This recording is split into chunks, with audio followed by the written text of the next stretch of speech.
नमस्कार, मैं अंजलि मिश्रा। स्वागत है आप सभी का द न्यूज में। आपको बता दें कि शिक्षा मंत्रालय द्वारा एनसीएफ लॉन्च किया गया है, जिसके तहत कई सारे बदलाव जो है बोर्ड से रिलेटेड किए गए हैं। अब साल में 2 बार बोर्ड के एग्जाम्स होंगे और पाठ्यक्रम में भी बदलाव किए जाएंगे। साथ ही साथ और बड़े फैसले और बड़े चेंजेस देखने के लिए मिलेंगे। क्या कुछ चेंजेस हो रहे हैं, क्या कुछ बड़े बदलाव किए गए हैं और क्या सुविधाएं मिलेगी, विस्तार से जान लेते हैं। बोर्ड परीक्षाओं में आगामी सत्र 2024 से राष्ट्रीय शिक्षा नीति 2020 का असर पूरी तरह से दिखाई देगा। इसके अनुरूप अब साल में 2 बोर्ड परीक्षाएं आयोजित होगी। केंद्रीय शिक्षा मंत्रालय ने इसे लेकर राष्ट्रीय शिक्षा नीति 2020 एनईपी के अनुरूप स्कूली शिक्षा के लिए नया पाठ्यक्रम ढांचा न्यू करिकुलम फ्रेमवर्क लॉन्च किया है। इसके अनुसार वर्ष में 2 बार बोर्ड परीक्षाएं आयोजित की जाएगी। साथ ही छात्रों को सर्वश्रेष्ठ स्कोर बनाए रखने की अनुमति होगी। एमओई के नए करिकुलम फ्रेमवर्क के अनुसार अब कक्षा 11 और 12 के छात्रों को 2 भाषाएं पढ़नी होगी। इनमें से कम एक भाषा भारतीय होनी चाहिए। इस नए करिकुलम के अनुसार बोर्ड परीक्षाएं महीनों की कोचिंग और रट्टा मारने की तुलना में छात्रों में समझ और दक्षताओं का आंकलन करेगी। बोर्ड परीक्षाएं साल में 2 बार आयोजित की जाएगी और छात्रों को बेस्ट स्कोर लाने की अनुमति दी जाएगी। कक्षा 11-12 में विषयों का चयन केवल स्ट्रीम तक ही सीमित नहीं रहेगा। छात्रों को चयन में लचीलापन मिलेगा। 2024 शैक्षिक सत्र के लिए पाठ्य पुस्तकें विकसित की जाएगी। कक्षा में पाठ्य पुस्तकों को कवर करने की वर्तमान प्रथा से बचा जाएगा। पाठ्य पुस्तकों की लागत पर भी विचार किया जाएगा। स्कूल बोर्ड उचित समय में ऑन डिमांड परीक्षा की पेशकश करने की क्षमता विकसित करेगा। बता दें, नए एनसीईएफ के मुताबिक पाठ्य पुस्तकें नए सत्र से शुरू की जाएगी। शिक्षा मंत्रालय ने 5+3+3+4 का जो ये आंकड़ा है, जो आपको फिर बताएंगे, 5+3+3+4 पाठ्यक्रम और शैक्षणिक संरचना के आधार पर 4 राष्ट्रीय पाठ्य चर्चा की रूपरेखा एनसीएफ तैयार की जाएगी, जिसकी एनईपी 2020 के स्कूली शिक्षा के लिए सिफारिश की है। नई शिक्षा नीति में 10+2 के फॉर्मेट को पूरी तरह से खत्म करने की बात कही गई है। अब इसे 10+2 से बांटकर 5+3+3+4 फॉर्मेट में डाला जाएगा। इसका मतलब है अब स्कूल में पहले 5 साल में प्री प्राइमरी स्कूल के 3 साल और कक्षा 1 और कक्षा 2 सहित फाउंडेशन स्टेज शामिल होंगे। फिर अगले 3 साल को कक्षा 3 से 5 की तैयारी के चरण में विभाजित किया जाएगा। इसके बाद 3 साल मध्य चरण यानी कक्षा 6 से 8 और माध्यमिक अवस्था में 4 वर्ष यानी कक्षा 9 से 12। इसके अलावा स्कूलों में कला, वाणिज्य, विज्ञान स्ट्रीम का कोई कठोर पालन नहीं होगा। छात्र अब जो भी पाठ्यक्रम चाहे वो ले सकते हैं। वहीं आपको बता दें, केंद्रीय शिक्षा मंत्री धर्मेंद्र प्रधान ने यह घोषणा भी की है कि राष्ट्रीय शिक्षा नीति एनईपी 2020 के अनुसार नया पाठ्यक्रम तैयार किया जाएगा और इसे 2024 के शैक्षिक सत्र के लिए इसके लिए पाठ्य पुस्तकें विकसित की जाएगी।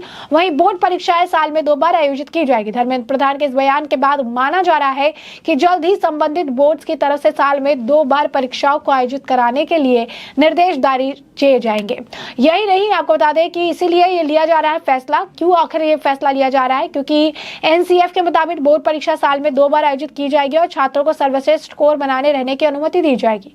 ऐसा यह सुनिश्चित करने के लिए किया जा रहा है ताकि छात्रों को अच्छा प्रदर्शन करने के लिए पर्याप्त समय और अवसर मिले। इसके बाद छात्र उन विषयों की बोर्ड परीक्षा दे सकते हैं जिन्हें उन्होंने पूरा कर लिया है और जिनके लिए वे तैयार होते हैं। बोर्ड परीक्षाएं महीनों की कोचिंग और याद करने के बजाय अचीवमेंट और फोकस होंगे और इससे बच्चों के स्किल्स डेवलप होंगे। अभी तक साल में 1 बार ही आयोजित होती थी बोर्ड परीक्षाएं। अब साल में बोर्ड परीक्षा जो है सिर्फ 1 बार आयोजित की जा रही थी। ऐसे में किसी भी स्टूडेंट्स को फेल होने पर सिर्फ कंपार्टमेंट या स्क्रूटनी का रास्ता ही पास होने के लिए बचता है। हालांकि कोरोना काल में सीबीएसई बोर्ड की तरफ से सेमेस्टर वाइज परीक्षाएं 1 साल के लिए जरूरी आयोजित की गई थी, लेकिन कोरोना की स्थितियां सामान्य होने पर फिर से सीबीएसई की परीक्षाएं पुराने पैटर्न का आयोजित होने लगी।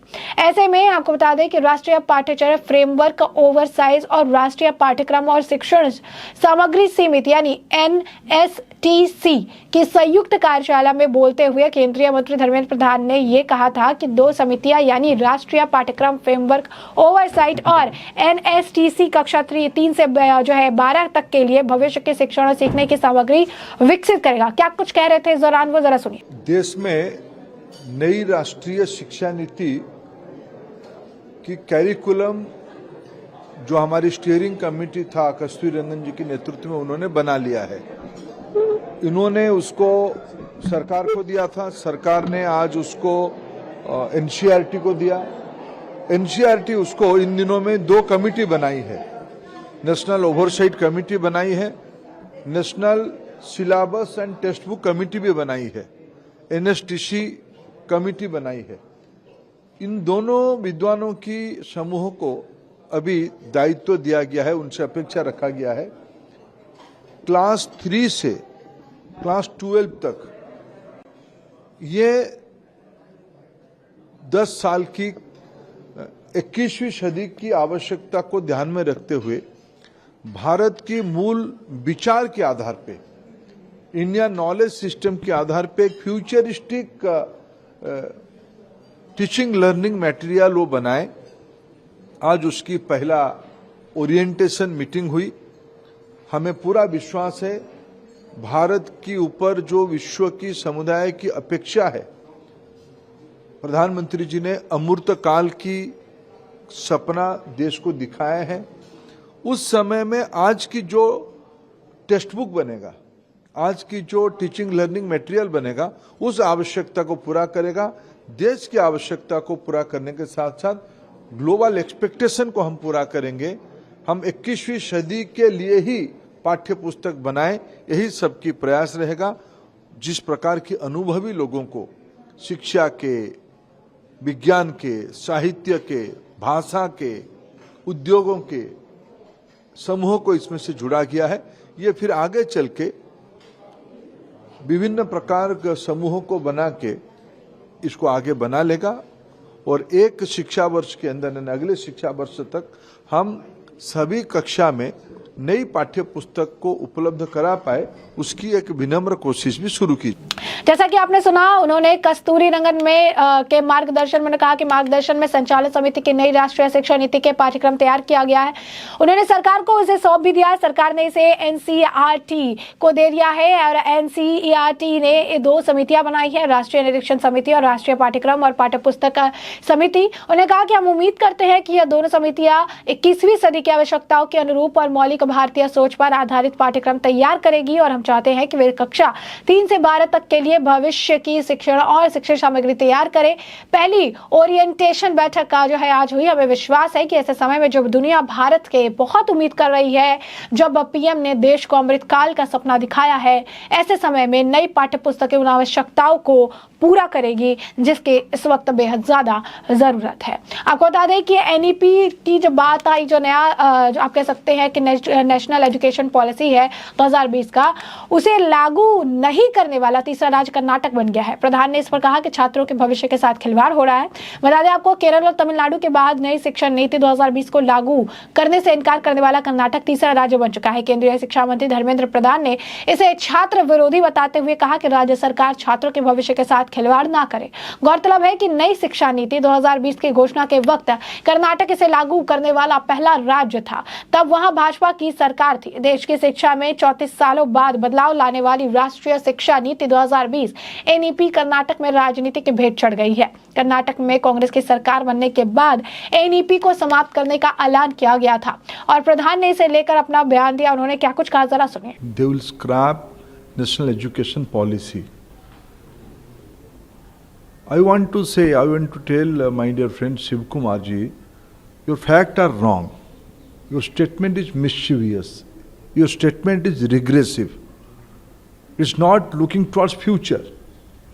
National education policy is not implemented from 2021, it is implemented from 2020. This is a visionary philosophical document envisioned by educationists of this country. This is not a political document. This is a philosophical document for 21st century. What kind of message he want to give to the youngsters of the country, especially his own state Karnataka? What kind of politics he is doing? Do they not want early childhood education and care system to be implemented in Karnataka from the age of 3? Do they not want to localize Indian toys, games and play-based learning of our children? Especially if I quote, do they not want Chennamane plays to be taught in the early age of Karnataka students? Do they not want our children to achieve foundational literacy and numeracy by the time they complete the grade 3? They don't want that. Do they oppose education in Kannada language in their mother tongue? Is my dear friend Shiv Kumar is opposing Kannada language, which is recommended in National Education Policy? Do they not want students to learn about new emerging technology of the 21st century, which is recommended by National Education Policy? Do they not want new textbooks relevant for 21st century education? Do they not want an education which is multidisciplinary, giving equal emphasis to science, language, social science, arts and sports? Do they not want integrated vocational education, physical education and art as critical area of study in the school education? Do they not want examination like NEET, CUET, JEE to be conducted in Indian language, in Kannada language? Is Mr. Shiv Kumar is opposing Kannada language entrance examination? Do they not want youth of Karnataka to avail world-class research facility through National Research Foundation? Recently we have enacted a new law looking into the research need of the 21st century. Mr. Shiv Kumar want to debar Kannada students, Karnataka students from that facility. Do they want to oppose the opportunities for earning and learning? Do they want Karnataka youth should not earn credit? There should not be any academic bank of credit for Karnataka students. Do they want the students of Karnataka to avail option of multiple entry and multiple exit in the higher education institutions, which seems to be futuristic, welcome by all the higher education institutions of the country? Do they not want skill-based education in the school system? Do they not want our teachers should be capacitated with the 21st century knowledge to improvement of diets? What kind of politics he want to play? जैसा कि आपने सुना, उन्होंने कहा कि कर्नाटक के उप मुख्यमंत्री का यह बयान उनके दिल्ली के राजनीतिक आकाओं को खुश करने वाला है, लेकिन छात्र हित में नहीं है। प्रधान ने कहा कि डिप्टी सीएम के तथ्य गलत है, उनका बयान शरारतपूर्ण और प्रतिगामी है। केंद्र ने 34 सालों बाद 21वीं सदी की जरूरतों के आधार पर बदलाव लाने वाले राष्ट्रीय शिक्षा नीति 2020 को जुलाई 2020 में लागू किया था और इस नीति को देश भर के शिक्षाविदों, राज्य स्कूलों, कॉलेजों, पंचायत, आम लोगों से लेकर सभी हितधारकों के सुझाव के आधार पर अंतरिक्ष वैज्ञानिकों के कस्तूरी रंगन की अध्यक्षता वाली उच्च स्तरीय समिति ने तैयार किया। आपने देखा कि क्या कुछ वो कहते नजर आए। धर्मेंद्र प्रधान ने कर्नाटक के डिप्टी सीएम से पूछा कि CUET, नीट, JEE समेत कई अन्य राष्ट्रीय प्रवेश परीक्षा कन्नड़ समेत भारतीय भाषाओं में आयोजित की जा रही है। ऐसे में NEP का विरोध करके इन परीक्षाओं का कन्नड़ समेत अन्य भाषाओं का विरोध क्यों कर रहे हैं? वे बहुविषयक व्यवसायिक, शारीरिक शिक्षा, कला और खेल के एकीकरण समेत अन्य सुविधाओं का विरोध कर रहे हैं। इससे प्रदेश के छात्रों को लाभ नहीं मिल पाएगा। कर्नाटक के उप मुख्यमंत्री DK शिव कुमार ने यह कहा था कि प्रदेश सरकार ने शिक्षाविदों, कुलपतियों और अधिकारियों के साथ बैठक की थी। सभी के सुझाव, विभिन्न पहलुओं की जांच के बाद हमने कर्नाटक में NEP 2020 को समाप्त करने का फैसला लिया है। NEP 2020 को वर्ष 2021 में लागू किया गया था, लेकिन अब हम इसे हटा रहे हैं। अगले साल में हम अपनी शिक्षा नीति लेकर आएंगे और इसके लिए इसी हफ्ते एक समिति बनाई जाएगी। वही कर्नाटक का डिप्टी सीएम के आरोप ये भी लगाया कि भाजपा शासित किसी भी राज्य ने NEP 2020 में कोई रुचि नहीं दिखाई है और ना ही अपनाया है। तो ऐसे में हमने आपको बताया किस तरीके से नई एजुकेशन पॉलिसी सामने आई है, क्या कुछ बदलाव किए जाएंगे, बोर्ड की परीक्षा 2 बार होंगे और साथ ही साथ पाठ्य पुस्तक उसके भी प्राइस को कम करने का प्रयास किया जाएगा और स्टूडेंट अगर तैयारी कर लेते हैं तो वो एग्जाम्स भी दे पाएंगे। साथ ही साथ दोनों ही एग्जाम्स को मिलाकर उनका फाइनल रिजल्ट वो लाया जाएगा, जिससे उन्हें सिर्फ रट्टा मारने की नहीं बल्कि कुछ सीखने का भी पूरा समय मिलेगा और ज्यादा प्रेशर के अलावा वो सीखने पर ज्यादा फोकस कर पाएंगे। तो ऐसे में हमने आपको जो पूरा मामला है ये बड़े विस्तार से बताया कि पूरा मामला क्या है और अब इस पूरे मामले पर आपकी भी जो राय हो हमें कमेंट सेक्शन में कमेंट करके जरूर साझा करिएगा। धन्यवाद।